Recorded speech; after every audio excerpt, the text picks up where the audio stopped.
किसी को बुरा बोलना, चुगली करना, बुराई करना, जलन व ईर्ष्या का भाव रखना, यह सब आपकी तरक्की व खुशियों को रोक देते हैं, आपके जीवन में गहरा प्रभाव डालते हैं। एक राजा ब्राह्मणों को भोज में महल के आंगन में भोजन करा रहा था। राजा का रसोइया खुले आंगन में भोजन पका रहा था। उसी समय एक चील अपने पंजे में एक जिंदा सांप को लेकर राजा के महल के ऊपर से गुजरी। तब पंजों में दबे सांप ने अपनी आत्म रक्षा में चील से बचने के लिए अपने फन से जहर निकाला। तब रसोइया जो लंगर ब्राह्मणों के लिए पका रहा था, उस लंगर में सांप के मुख से निकली जहर की कुछ बूंदें खाने में गिर गई। किसी को कुछ पता नहीं चला। फलस्वरूप वह ब्राह्मण जो भी भोजन करने आए थे, उन सब की जहरीला खाना खाते ही मौत हो गई। अब राजा को सारे ब्राह्मणों की मृत्यु का पता चला तो राजा तो ब्रह्म हत्या होने से उसे बहुत दुख हुआ। ऐसे में अब ऊपर बैठे यमराज के लिए भी यह फैसला लेना मुश्किल हो गया कि इस पाप कर्म का फल किसके खाते में जाएगा। राजा जिसको पता ही नहीं था कि खाना जहरीला हो गया है, रसोइया जिसको पता ही नहीं था कि खाना बनाते समय वह जहरीला हो गया था, या वह चील जो जहरीला सांप लिए राजा के ऊपर से गुजर रही थी, या वह सांप जिसने अपनी आत्म रक्षा में जहर निकाला। बहुत दिनों तक यह मामला यमराज के दरबार में अटका रहा। फिर कुछ समय बाद कुछ ब्राह्मण राजा से मिलने उस राज्य में आए। उन्होंने किसी महिला से महल का रास्ता पूछा। उस महिला ने महल का रास्ता तो बता दिया, पर रास्ता बताने के साथ साथ ब्राह्मणों से यह भी कह दिया कि देखो भाई, जरा ध्यान रखना, वह राजा आप जैसे ब्राह्मणों को खाने में जहर देकर मार देता है। बस जैसे ही उस महिला ने यह शब्द कहे, उसी समय यमराज ने फैसला ले लिया कि उन मर्त ब्राह्मणों की मृत्यु के पाप का फल इस महिला के खाते में जाएगा और इसे उस पाप का फल भुगतना होगा। यमराज के दूतों ने पूछा, प्रभु ऐसा क्यों, जबकि उन मर्त ब्राह्मणों की हत्या में उस महिला की कोई भूमिका नहीं थी। तब यमराज ने कहा कि देखो भाई, जब कोई व्यक्ति पाप करता है तब उसे बड़ा आनंद मिलता है, पर उन मृत ब्राह्मणों की हत्या से ना तो राजा को आनंद मिला, न ही रसोइये को आनंद मिला था, और न ही सांप को आनंद मिला, और न ही उस चील को आनंद मिला, पर उस पाप कर्म की घटना का बुराई करने के भाव से बखान कर उस महिला को जरूर आनंद मिला। इसलिए राजा के उस अनजाने पाप कर्म का फल अब इस महिला के खाते में जाएगा। बस इसी घटना के तहत आज तक जब भी कोई व्यक्ति जब किसी दूसरे के पाप कर्म का बखान पूरे भाव से करता है, या यूं कहे बुराई करता है, तब उस व्यक्ति के पापों का हिस्सा उस बुराई करने वाले के खाते में डाल दिया जाता है। अक्सर हम जीवन में सोचते हैं कि हमने जीवन में ऐसा कोई पाप नहीं किया, फिर भी हमारे जीवन में इतना कष्ट क्यों आया है। यह कष्ट और कहीं से नहीं, बल्कि लोगों की बुराई करने के कारण उनके पाप कर्मों से आया है, जो बुराई करते ही हमारे खाते में आ जाता है। हम सब जानते हैं कि कर्मा क्या है और कैसे पिछले और इस जन्म के कर्म हमारे भविष्य को प्रभावित करते हैं, लेकिन फिर भी कभी कभी हमें दिन की शुरुआत को अच्छा करने के लिए सकारात्मक विचार चाहिए होते हैं। ऐसा कहा जाता है कि जो आपने चुनना है वह आपके हाथ में है, लेकिन चुनाव के परिणाम आपके हाथ में नहीं होंगे, उन्हें भुगतना ही पड़ेगा। सब कर्मों का ही फल मिलता है, कभी जल्दी तो कभी देर में। अगर आप किसी और के साथ गलत करने जा रही हो तो अपनी बारी का इंतजार भी जरूर करना। एक समय की बात है, गरीब ब्राह्मण अपनी पत्नी के साथ रहता था। एक दिन ब्राह्मण गांव जा रहा था, तब एक चिड़िया एक मछली पकड़कर एक खेत में खाने के लिए तैयार कर रही थी। ब्राह्मण ने चिड़िया की चोंच से मछली छीन ली और मुंह का आहार छीन जाने पर निराश होकर चिड़िया ने आकाश की तरफ देखा। देखते हुए कहा, किसी को तकलीफ देना अच्छी बात नहीं। उस दिन के बाद चिड़िया जब मछली के बारे में सोचती तो ब्राह्मण को श्राप देते हुए कहती है, जिस तरह तूने मुझे निराश किया है, तू भी उसी तरह निराश होगा। मछली के बारे में सोचते सोचते चिड़िया सूख कर दुबली पतली हो गई और एक दिन मर गई, जबकि ब्राह्मण मछली को घर ले गया और खुशी के साथ मछली को खा लिया। कुछ दिनों बाद ब्राह्मण के घर बेटा पैदा हुआ। लड़का देखने में इतना सुंदर था कि उसे कोई देखता तो देखता ही रह जाता, उसे गोद में उठा लेता। माँ बाप उसे देखकर भूख प्यास भूल जाते। धीरे धीरे लड़का बड़ा हो गया, रूप गुण से भरपूर। लड़के को देखकर माँ बाप की खुशी का ठिकाना नहीं था। इतना प्यारा लड़का था कि माँ बाप उस पर अपनी जान छिड़कते थे। लड़का जब युवक बन गया, तभी विधाता की विडंबना के चलते निष्ठुर काल ने ब्राह्मण ब्राह्मणी की खुशी छीन ली। जिस दिन लड़का मरा, उसके बाद माता पिता के आंसू नहीं सूखे। दोनों ने खाना पीना छोड़ दिया। दिन रात दोनों छाती पीटते हुए अधमरे हो गए। पत्थर दिल यम ने हमें जीते जी जला दिया, अगर सुबह शाम उसे कूटा जाए तो उसे कैसा लगेगा। यह कहकर ब्राह्मण रोज उखल में मूसल पटक पटक कर मारता और यम का कलेजा कूट रहा हूँ यह बोलता। इस तरह रोते चिल्लाते देख यमराज ने एक दिन उसे सपने में कहा, जिस बेटे के लिए रो रहे हो, क्या उस बेटे को देख पाओगे? तुम्हें मेरी बात माननी होगी। कल तुम भीतर से दरवाजा बंद कर अपने पूजा घर में सोना और 3 दिन तक किसी को भी वहां जाकर जगाने नहीं देना। अगले दिन ब्राह्मण ने सपने के बारे में अपनी पत्नी को बताया और उसी के अनुसार पूजा घर के भीतर जाकर सो गया। जब ब्राह्मण को गहरी नींद आ गई तब एक यम का दूत ब्राह्मण का शरीर वहीं छोड़कर उसकी आत्मा को यमपुरी लेकर चला गया। यमपुरी में ब्राह्मण ने न जाने कितने सारे नजारे देखे। कहीं पाप को यमदूत कूट कूट कर चटनी बना रहे थे तो कहीं भयंकर पापी की जीभ में कांटा चुभोकर घसीट कर नरक कुंड में डाल रहे थे। झुंड बनाकर यमदूत घूम रहे थे, शोरगुल मचा रहे थे। इस तरह अजीब अजीब मंजर देखकर ब्राह्मण के होश हवास उड़ गए। हवा में पीपल के पत्तों की तरह डर के मारे वह कांपने लगा। यमदूत उसे यमराज के पास ले गया। डर के मारे थरथर कांप रहे ब्राह्मण को देखकर यमराज ने उससे कहा, पुजारी डरो मत, तुम जरा उन नौजवानों की तरफ देखो, क्या उनमें तुम्हारा बेटा भी है? ब्राह्मण ने उधर देखा तो अपने बेटे को मौजूद पाया। बेटे को देखकर ब्राह्मण ने खुश होकर यमराज से कहा, जी महाराज, वह है मेरा बेटा। ब्राह्मण का जवाब सुनकर यमराज ने कहा, उसे यहाँ बुलाओ, अगर ना आए तो वहां जाकर बुला लाओ। ब्राह्मण ने बेटे को पुकारा मगर वह नहीं आया। तब उसके पास जाकर बोला, मेरे बच्चे, मैं आया हूँ, तू मेरे साथ चल। ब्राह्मण ने 3-4 बार इस तरह कहा मगर बेटे ने उसकी तरफ देखा ही नहीं। तब उसे हाथ पकड़कर ब्राह्मण ने कहा, मेरे बच्चे इधर देखो तो, मैं हूँ तेरा बाप। यह सुनकर बेटे ने बाप की तरफ देखकर कहा तू मुझे बेटा क्यों कह रहा है? मैं तेरा बेटा नहीं हूँ। कभी तूने चिड़िया को तकलीफ पहुंचाकर उसके मुंह का आहार छीन लिया था, उसी का बदला लेने मैं तेरा बेटा बनकर पैदा हुआ था। अब याद आया ना तुझे? जिस तरह तूने मेरे मन को तकलीफ पहुंचाई थी उसी तरह मैंने तेरे मन को तकलीफ पहुंचाकर चला आया। बेटे का जवाब सुनकर ब्राह्मण उदास हो गया और यमराज के पास आकर बोला, वह मेरा बेटा नहीं है। ब्राह्मण की बात सुनकर यमराज ने उससे कहा, तुम लोग मुझे बेवजह कोसते रहते हो, अब पता चला ना किसका कसूर था। इतना कहकर यमराज ने दूत को इशारा किया और दूत ब्राह्मण की आत्मा लेकर फौरन उसके पूजा घर में पहुंच गया।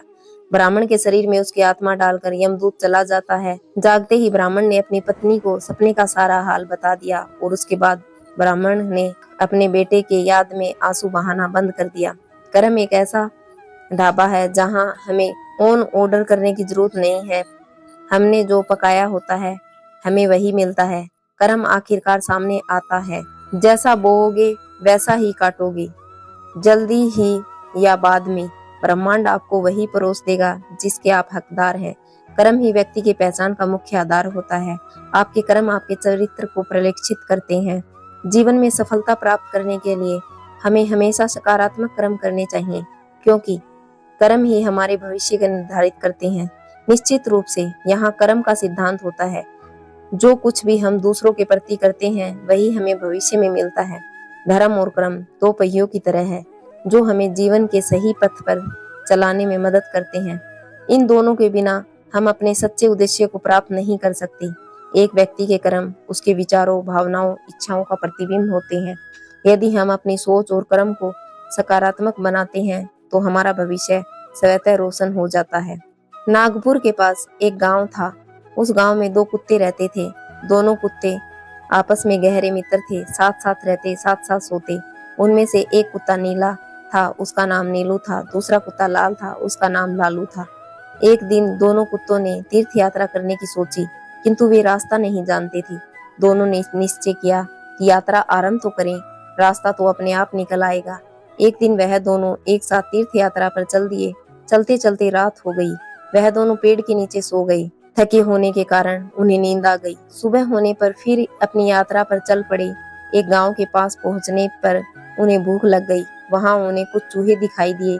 लालू की पूंछ खड़ी हो गई। वह नीलू से बोला, क्या करूं लालू, आप फरमाओ तो मैं इन कुत्तों की चटनी बना कर देता हूँ।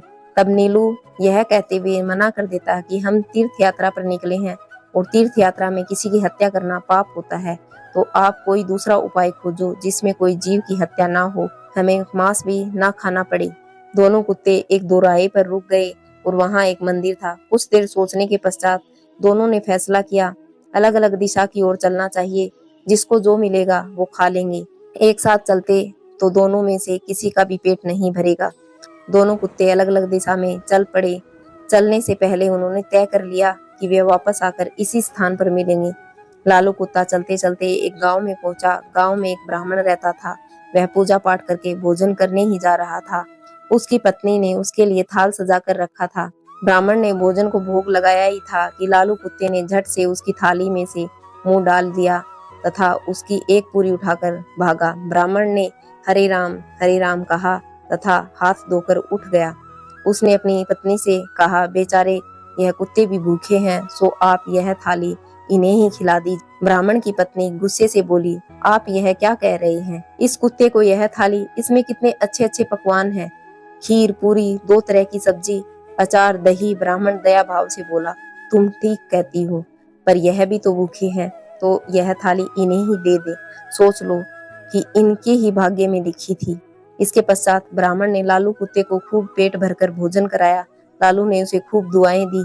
उधर नीलू कुत्ता एक किसान के यहाँ पहुंचा। किसान अपने खेत में काम कर रहा था। उसकी पत्नी खाना रख कर गई थी। खाने में बाजरे की रोटियां, सांगरियों की सब्जी थी। खेत का काम पूरा करके वह खाना खोलकर खाने लगता है। उसी टाइम नीलू ने तुरंत ही उसके भोजन में मुंह डाला और थोड़ी सी रोटी का टुकड़ा तोड़कर भागा। किसान एकदम गुस्से से भर उठा। उसकी आंखें अंगारों के समान लाल हो गई।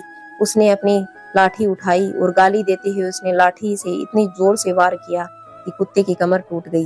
वह पीड़ा से चिल्लाने लगा। कमर टूट जाने के कारण वह भाग ही नहीं सका। इसी बीच उसकी कमर में 2-4 लाठियां और पड़ गई। कुत्ता अधमरा हो गया। लालू दोराहे पर खा पी कर मस्त पड़ा था।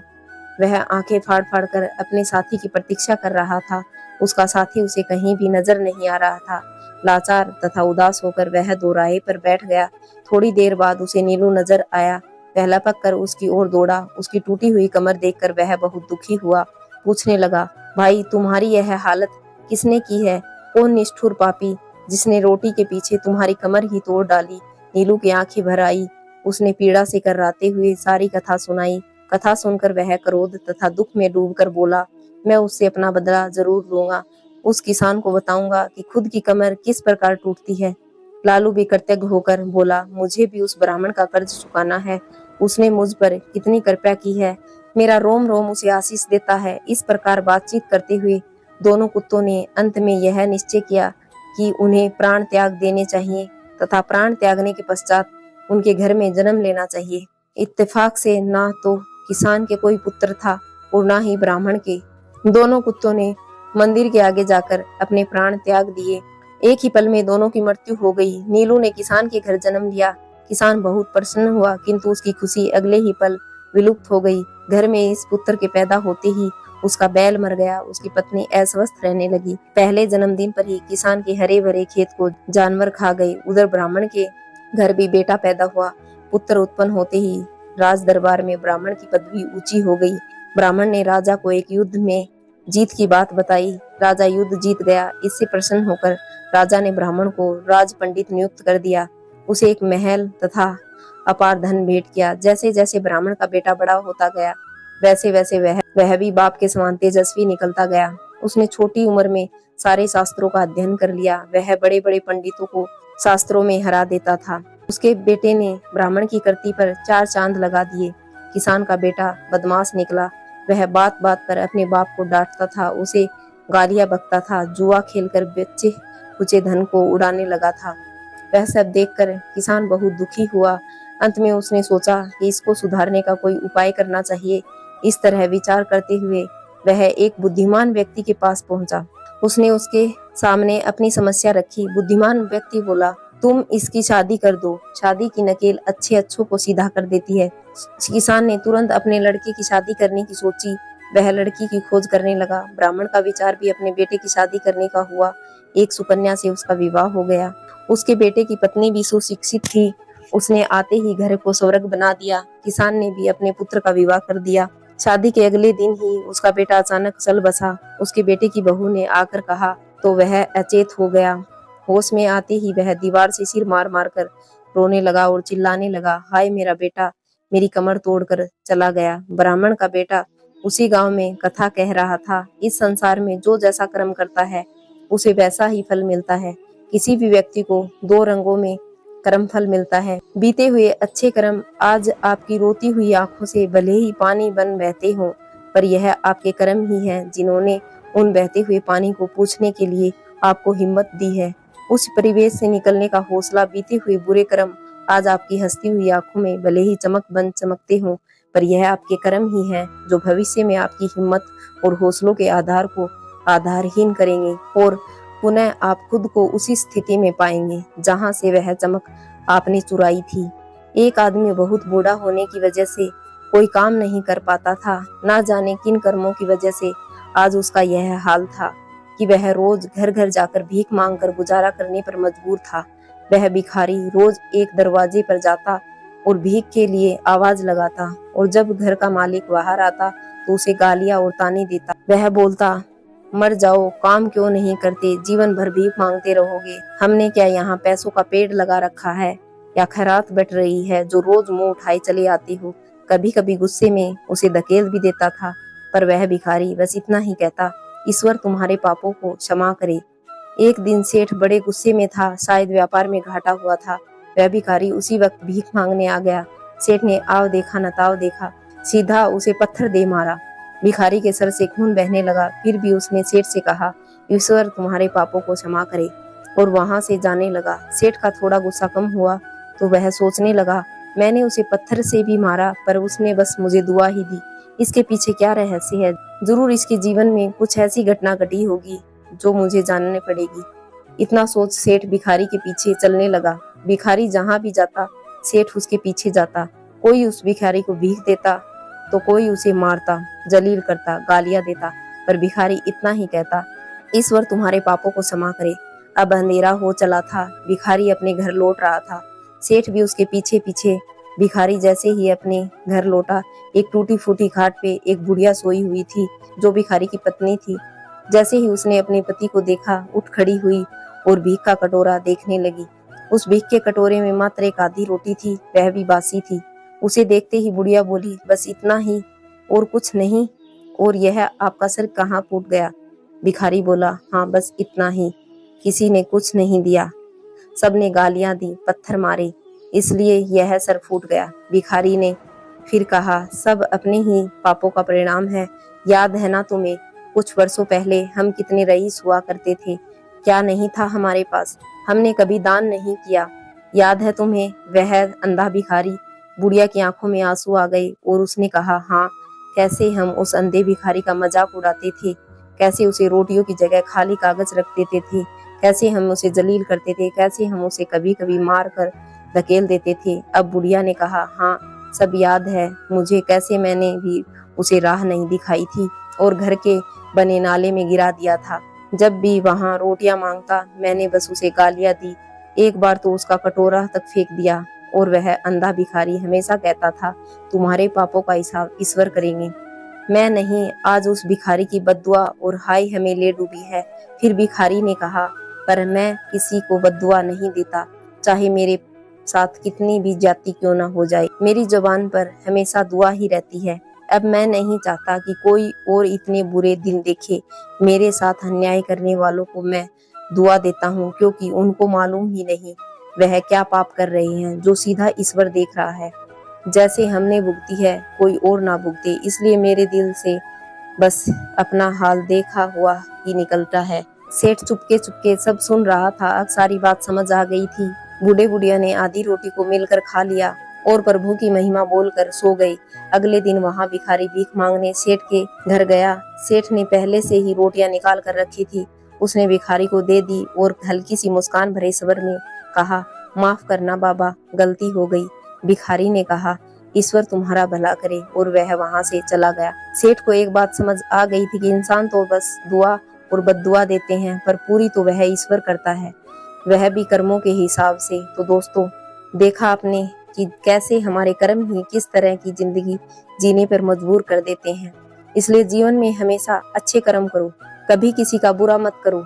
ईश्वर आपकी खुशियों को बनाए रखेगा। बड़े से बड़ा दुख मुसीबत आपके जीवन से टल जाएगा। बाहरी दुनिया में तो यदि पुलिस झूठा सबूत दे दे तो अदालत का फैसला भी अनुचित हो सकता है, परंतु भीतरी दुनिया में गड़बड़ी की संभावना नहीं। भगवान सब कुछ जानता है कि यह कर्म किस विचार से, किस इच्छा से, किस परिस्थिति में और क्यों किया गया है। वहाँ बाहरी मन को सफाई या बयान देने की आवश्यकता नहीं पड़ती, क्योंकि गुप्त मन उस बात के संबंध में स्वयं पूरी जानकारी रखता है। हम जिस इच्छा से, जिस भावना से जो काम करते हैं, उस इच्छा या भावना से ही पाप पुण्य का नाप होता है। भौतिक वस्तुओं की नाप तोल बाहरी दुनिया में होती है। एक गरीब आदमी 2 पैसा दान करता है और एक धनी आदमी 100 रुपया दान करता है। बाहरी दुनिया तो पुण्य की तोल रुपयों पैसों की गिनती के अनुसार करेगी। 2 पैसा दान करने वाला की कोई आंख उठाकर भी नहीं देखेगा, पर 100 रुपया दान देने वालों की प्रशंसा चारों ओर फैल जाएगी। भीतरी दुनिया में यह तोल नाप नहीं चलता। बाहरी दुनिया में रुपयों की गिनती से, काम के बाहरी फैलाव से, कथा वार्ता से, तीर्थ यात्रा आदि भौतिक चीजों से यश खरीदा जाता है, पर चित्रगुप्त देवता के देश में यह सिक्का भी नहीं चलता। वहाँ तो इच्छा और भावनाओं का नाप तोल है, उसी के मुताबिक पाप पुण्य का जमा खर्च किया जाता है। भगवान कृष्ण ने अर्जुन से लाखों आदमियों को महाभारत के युद्ध में मरवा डाला। लाशों से भूमि छुप गई थी, खून की नदियां बह गई थी, फिर भी अर्जुन को कोई पाप नहीं लगा। अर्जुन का उद्देश्य पवित्र था, वह पाप को नष्ट करके धर्म की स्थापना करना चाहता था। बस वही इच्छा खुफिया रजिस्टर में दर्ज हो गई। आदमियों के मरने जीने की संख्या का कोई हिसाब नहीं लिखा गया। दुनिया में करोड़पति की बड़ी प्रतिष्ठा है, पर यदि आपका दिल खोटा है तो चित्रगुप्त के दरबार में भिखमंगा शुमार किया जाएगा। दुनिया का भिखमंगा यदि दिल का धनी है तो उसे बादशाह में गिना जाएगा। इस प्रकार मनुष्य जो भी काम कर रहा है वह किस नियत से कर रहा है, वह नियत भलाई या बुराई जिस दर्जे में जाती है उसी दर्जे में दर्ज कर ली जाएगी। हमेशा से फांसी लगाने वाला एक जल्लाद भी पुण्य आत्मा में गिना जा सकता है, और एक धर्म ध्वज तिलकधारी पंडित भी गुप्त रूप से दुराचारी करने पर पापी माना जा सकता है। बाहरी आडंबर का कुछ मूल्य नहीं, कीमत भीतरी चीज की है। सीप की कुछ कीमत नहीं, मोल तोल तो मोती का है। बाहर से कोई काम भला या बुरा दिखाई दे तो उसे कुछ बनता बिगड़ता नहीं। असली तत्व तो उस इच्छा और भावना में है जिससे प्रेरित होकर वह काम किया गया है। पाप पुण्य की जड़ कार्य और प्रदर्शन में नहीं, वरन निश्चित रूप से इच्छा और भावना में ही है। दोस्तों, हमारे जीवन में जो भी परेशानियां आती हैं उसका संबंध कहीं न कहीं हमारे कर्मों से होता है। कभी न कभी हम जानबूझकर गलत काम करते हैं तो कभी अनजाने में गलत काम कर जाते हैं, जिसके कारण हमें आगे चलकर परेशानी उठानी पड़ती है। इस बात को समझने के लिए एक छोटी सी कहानी से प्रेरणा लेंगे। एक राजा था जिसने अपने कुछ दरबारियों की परीक्षा लेने की सोची, और एक दिन राजा ने 3 दरबारियों को अपने महल में बुलाया और तीनों को एक एक थैला दिया और कहा कि इसलिए लेकर जाओ और वाटिका से अच्छे अच्छे फल तोड़ कर ले आओ। दरबारियों ने राजा की बात स्वीकार कर ली और थैला लेकर वाटिका में चले गए। पहले दरबारी ने वाटिका में जाकर सोचा कि राजा के लिए अच्छे अच्छे फल तोड़ कर ले जाता हूँ ताकि राजा को पसंद आए, और उसने चुन चुन कर अच्छे अच्छे फलों को अपने थैले में भर लिए। दूसरे दरबारी ने वाटिका में जाकर सोचा कि राजा कौन सा फल खाने वाला है, वह तो फलों को देखेंगे भी नहीं। ऐसा सोचकर उसने अच्छे बुरे जो भी फल मिले उसे अपना थैला भर दिया। तीसरे दरबारी ने वाटिका में जाकर सोचा कि समय क्यों बर्बाद किया जाए, राजा तो मेरा भरा हुआ थैला देखेंगे, अंदर क्या है यह नहीं देखेंगे। ऐसा सोचकर उसने घास फूस अपने थैले में भर लिया। अब तीनों दरबारी अपना अपना थैला लेकर राजा के महल में पहुंचे। राजा ने थैले को देखे बिना ही उन तीनों दरबारियों को 1 महीने के लिए जेल में बंद करने का आदेश दे दिया और कहा कि इन्हें खाने के लिए कुछ नहीं दिया जाए, यह अपने फल खाकर ही अपना गुजारा करेंगे। अब जेल में तीनों दरबारियों के पास अपने अपने थैलों के अलावा कुछ नहीं था। जिस दरबारी ने अच्छे अच्छे फल चुने थे वह बड़े आराम से फल खाता रहा और उसने बड़ी आसानी से 1 महीना फलों के सहारे गुजार दिया। जिस दरबारी ने अच्छे बुरे दोनों प्रकार के फल चुने थे वह कुछ दिन तो आराम से अच्छे फल खाता रहा, लेकिन उसके बाद उसे बहुत परेशानी उठानी पड़ी और बड़ी मुश्किल से उसका 1 महीना गुजरा। लेकिन जिस दरबारी ने घास फूस से अपना थैला भरा था वह कुछ ही दिनों में भूख से मर गया। राजा ने तीनों दरबारियों को एक जैसा कर्म और तीनों को पर्याप्त समय भी दिया था, लेकिन अंत में जिसने जैसा कर्म किया था उसको वैसा ही फल मिला। तो दोस्तों, हमारा जीवन भी इसी थैले की तरह है और हमें यह देखना है कि हम अपने जीवन में कौन कौन से फल इकट्ठे कर रहे हैं। यानी अगर हम अच्छे कर्म करते हैं तो हम खुशी से अपनी जिंदगी गुजार सकते हैं, और अगर हम बुरे कर्म कर रहे हैं तो हमें बुरे ही फल मिलेंगे। इसलिए हमेशा अच्छे कर्म करो और दूसरों को भी अच्छे काम करने के लिए प्रेरित करो।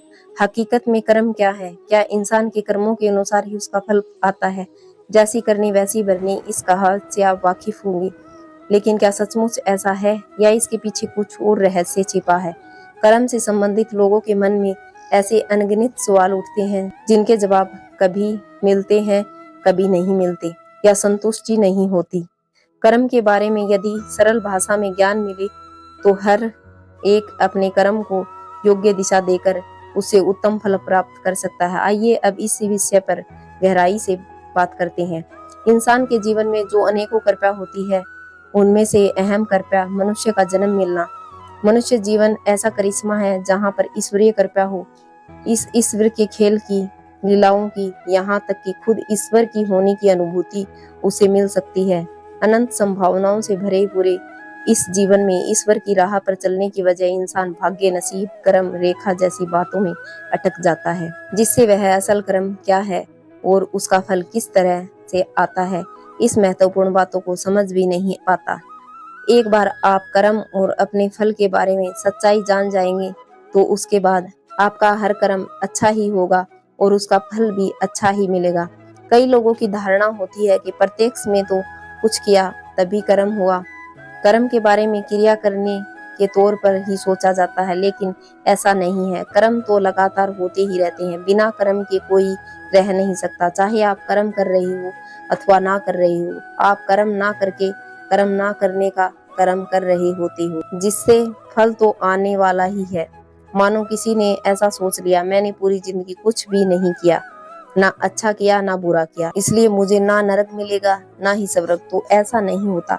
इंसान से कर्म करने अथवा ना करने का कर्म होता ही है। ऐसे यूं समझे, आपने सही समय पर सही निर्णय लिया अथवा नहीं लिया, उसका भी फल आता ही है। कर्म करते ही उसका फल शुरू हो जाता है। जैसे आग में हाथ डाला, हाथ जल गया, बात खत्म हो गई। लेकिन कुछ कर्मों का फल देख पाने में समय लगता है, इसलिए ऐसी धारणा भी बन गई है कि कर्म का फल लंबे समय के बाद मिलता है। इस संबंध में ऐसी कहानियां भी रची गई हैं। किसी इंसान ने 14 जन्म पहले कुछ किया, ऐसा कर्म किया जो 14 जन्म के बाद पक गया। कर्म और उसके फल के बारे में ऐसी बहुत सारी कहानियां गढ़ी गई हैं, जिसमें इंसान के जीवन में होने वाली बुरी घटनाओं को, उनके पिछले जन्मों को, असर, भाग्य का फेरा या बदनसीबी जैसे शब्दों में ढाला गया है। जैसे कोई मेहनत करके भी परीक्षा में फेल हो जाता है तब उसका भाग्य खराब था, ऐसा कोई कहता है। वहीं दूसरी ओर किसी ने बिल्कुल मेहनत नहीं की लेकिन पास हो गया, तब वह कहा जाएगा कि उसका लक अच्छा था। लेकिन इस तरह की बातें सिर्फ मन को अच्छी लगे, सुकून मिले, इसलिए कही जाती हैं। वास्तव में क्या है, कर्म करने का फल नहीं मिलता तो फिर किस बात का फल आता है? यदि कर्म बंधन में नहीं डालता तो बंधन का कारण क्या होता है? इन सवालों के जवाब गहराई से जाने जाएंगे तो कर्म, इस विषय के बारे में लोगों की सारी उलझने सुलझ जाएंगी। कर्म का इंटेंशन ही फल लाता है। आज तक आपने हर कर्म के पीछे जो भी इंटेंशन रखा है उसका ही फल आपको मिला, मगर वाकई इंटेंशन क्या है यह जानना बहुत जरूरी है, क्योंकि इंसान जब कपट से भरा होता है तब वह बहुत ही उलझा होता है। जागृति में वह एक ही इंटेंशन रखता है, मगर बेहोशी में उसका इंटेंशन दूसरा होता है। बोलने के लिए बोलता है कि ऐसा हो जाए, मगर बेहोशी में सोचता है कि ऐसा ना हो जाए। इस तरह इंसान के पास किसी भी काम के पीछे कम से कम 2 इंटेंशन होते हैं। जैसे एक इंसान कहता है प्रमोशन हो जाए, मगर अनजाने में उसका विचार होता है कि प्रमोशन हो जाने के बाद जो उस पर जिम्मेदारियां आएंगी, क्या मैं उसे संभाल पाऊंगा? शायद मैं नहीं संभाल पाऊंगा, ऐसा लगता है। हालांकि वह इंसान प्रमोशन के लिए लगातार कोशिश भी करता है, मगर उसके बदले किसी और को प्रमोशन मिलता है, तब वह कहता है कि मेरा प्रमोशन होना चाहिए था, क्यों नहीं हो रहा? क्योंकि अनजाने में कहीं पर उसका इंटेंशन है कि ऐसा ना हो। इस तरह 2 इंटेंशन भिन्न भिन्न उद्देश्य कर रखने वालों का जीवन खंडित है, बटा हुआ है। उसका मन, बुद्धि, शरीर अलग कह रहे हैं और वह सुन कुछ और रहा है। परिणाम तो उसके इंटेंशन टुकड़ों में है, उनमें जोड़ नहीं है, जिससे उस इंसान में ईमानदारी का अभाव होता है। उनका खुद के उद्देश्यों में तालमेल नहीं होता। हालांकि भारी कर्मों से इंटेंशन समझ में नहीं आता। बाहर से लोगों की क्रिया कुछ अलग दिखाई देती है, मगर उनका भाव वैसा नहीं होता। ऐसे समय पर कौन सी इच्छा पूरी होती है? जिस इंटेंशन में तीव्रता ज्यादा होती है वही इच्छा पूरी होती है।